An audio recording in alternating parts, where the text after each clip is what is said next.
Bonjour tout le monde, Samuel Lessard pour RPM cette semaine. Non, il n'est pas question d'un VUS, on parle d'une berline, la série 3 de BMW, 7e génération du modèle qui est arrivé chez nous en 2019 sous la version 330i, comme j'ai ici à côté de moi. Ici, c'est évidemment un véhicule de l'année modèle 2025. En 2020, on est arrivé aussi avec la M340i avec son 6 cylindres en ligne. Moteur quand même pas mal plus performant. Et peu de temps après, on est arrivé avec la 330e, version hybride rechargeable disponible en version à propulsion ou rouage intégral, ce qui donnait 35 ou 34 km d'autonomie respectivement, en fonction évidemment de la configuration mécanique. 2025, où on en est rendu avec cette série 3 de BMW, c'est ce qu'on va regarder aujourd'hui ensemble. En matière de style, c'est très similaire à ce qu'on a depuis le début. En 2022, on a changé un peu la devanture, raffiné les lignes. On a entre autres ajouté des phares avec des coches qui pointent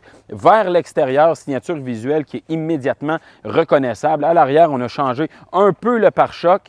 Quand même assez classique comme style. Et quand on compare le style de la série 3 2025 avec celui d'un X3 2025, on constate que la série 3 est quand même pas mal plus classique dans son approche, alors que le X3, lui, est beaucoup plus tranchant. 2025, on apporte quelques modifications, notamment 2 nouvelles couleurs, dont ce bleu arctique, une option à 900 $, couleur qui va assez bien avec ce véhicule-là. Et on a aussi des nouvelles options de roues qu'on ne voit pas sur le véhicule actuellement puisqu'il est muni d'un ensemble de roues d'hiver. Mais ce sont des roues qui donnent un style vraiment très particulier, assez haut de gamme, des roues de 19 pouces qui vont bien avec ce véhicule-là. D'autres améliorations pour 2025, ça se trouve à l'intérieur. On a depuis 2022 le Curved Display, donc cette immense pièce de plastique qui comprend l'instrumentation et le système d'infodivertissement. Mais maintenant, en 2025, on a le système iDrive 8.5, donc une interface qui a été retravaillée plus au goût du jour, qui comprend les mêmes qualités, c'est-à-dire une bonne qualité graphique, un très beau design, c'est bien fait, c'est aussi très rapide comme processeur, mais qui contient également les mêmes défauts, c'est-à-dire une quantité innombrable d'icônes à travers lesquelles c'est très difficile de s'y retrouver. Ça demande beaucoup de concentration et moi, je vous encourage vraiment, si vous achetez ce véhicule-là, à prendre le temps d'apprivoiser le système parce qu'il demande beaucoup de concentration sur la route.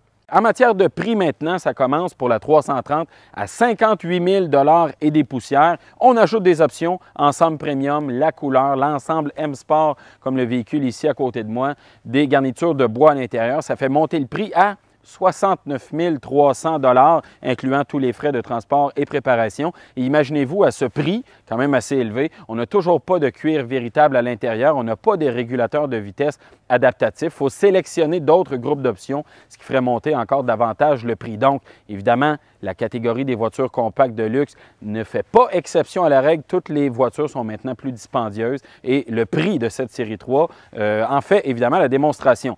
D'autres versions disponibles, je parlais de la M340i un peu plus tôt avec le 6 cylindres en ligne de 386 chevaux. Très puissant, mais ça va dégarnir votre portefeuille d'un 13 000 $ supplémentaire. Ça coûte évidemment un peu plus cher, avoir un peu plus de performance. Et on avait, je le disais un peu plus tôt, la 330e hybride rechargeable. Malheureusement, cette voiture-là est abandonnée pour l'année modèle 2025. On se concentre donc sur la 330i, la M340i ou encore des versions un peu plus performantes qu'on retrouve du côté de la gamme de la M3. Sur la route avec la BMW 330i xDrive 2025, qu'est-ce qu'on a sous le capot? D'abord, 4 cylindres, 2 litres turbo compressé, moteur qui est extrêmement répandu dans la gamme BMW. On a également un cycle Miller dans ce moteur-là, ce qui permettrait de diminuer la consommation de carburant. Et on a en plus un système d'hybridation légère à 48 volts, dont le principal but est d'adoucir le système d'arrêt-démarrage, mais aussi de donner un peu de puissance supplémentaire à haut régime ou quand on demande justement une bonne dose d'accélération. Ça donne une puissance totale de 255 chevaux et 295 livres-pieds de couple. Moteur honnêtement qui est très présent, qui réagit bien accouplé à la boîte automatique à 8 rapports, qui est très bien calibré, qui qui permet de très bien exploiter la puissance disponible du petit moteur. Ce qui est impressionnant surtout, c'est le couple à bas régime. On sent que c'est un moteur qui a beaucoup de volonté, qui a beaucoup de puissance et qui réagit très bien. Donc, on se sent en confiance. Plusieurs modes de conduite. Le mode confort, c'est celui sur lequel je suis actuellement. Il y a le mode Sport Plus. Il y a aussi à l'autre opposé le mode Eco Pro qui vient valoriser l'économie de carburant. Tout ça vient changer la calibration de la direction, mais aussi la réaction de la mécanique. Et on peut aussi changer la calibration de la transmission en tirant le levier vers l'arrière. La transmission tombe à ce moment-là en mode sport. Elle rétrograde de quelques rapports pour justement donner un peu plus de puissance disponible et elle réagit aussi plus promptement aux impulsions sur l'accélérateur. Donc vraiment, c'est très, très bien calibré. Mais notez une chose, c'est qu'il y a à quelque part dans le véhicule un haut-parleur qui va modifier le son de la mécanique. Si on se met en mode sport, on l'entend un peu plus guttural. Tout ça est entièrement factice parce que le son du moteur 4 cylindres, même s'il n'est pas vilain, n'est pas particulièrement sportif.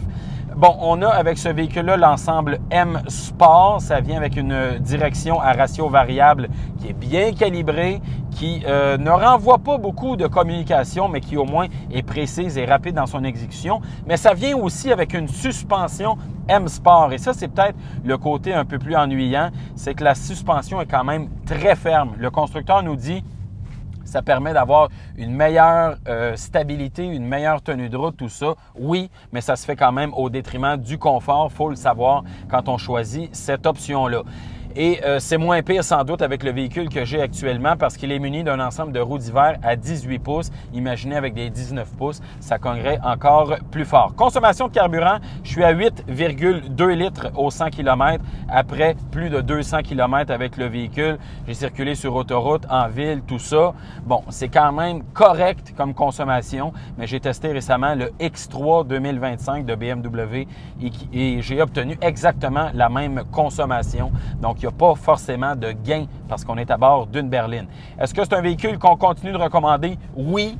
Elle fait partie des très bons achats dans cette catégorie de véhicules. Elle est plus intéressante à conduire, à mon avis, que la C300 de Mercedes-Benz. Offre un meilleur bilan de fiabilité que ce qu'on a du côté de Alfa Romeo, par exemple, et va offrir une meilleure valeur de revente et aussi un équilibre qui va être peut-être plus complet que ce qu'on a du côté de chez Cadillac avec la CT5. Et ça demeure donc la série 3, le choix numéro 1 selon RPM, évidemment, dans la catégorie des voitures compactes de luxe. Voilà, j'espère que ça vous a plu. Merci de m'avoir écouté. À bientôt tout le monde.